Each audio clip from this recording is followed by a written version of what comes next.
O sana ne əməliyyat yancam verirsən? Kəsilmiş və adamcımız əməliyyat bipudi. Filistin abad oldu, biz bədbəxt olduq. Qiyafəmdən tutmadı. Tutmadım. Yalan deyirsən. Yok canım. Folgi təxəssüsüdür ya, dadaş baxırsan. Pılı qutaati. 50 minli çıxanda gəl edin də. Gəlmə. Ağa folgi təxəssüsüdür, heç kəs işləyənməz. Heç kim bu iş işləyəmir. Ağa sonra deyirsin, İranda buna bax. Açan büzür boşaldır. Kəsbi vurubsan.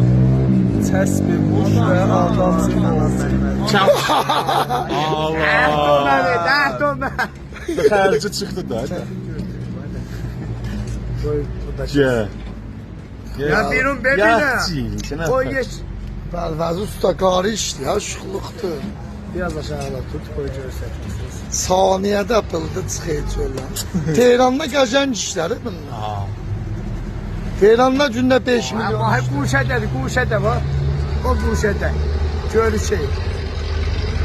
50 minlik çıxdı. Kimi? Ged o yolun ağzındakılarda qəşəng olar. Məsələn, İsarda zadda. Tərəf yol açıq edirsə dərə çıxarsın. Pərvəz usta qardı Allah'ın olsun, buna bax. Saniyədə çıxır çöldən. Sonra deyirlər İranda zirəng adam yoxdur, bax.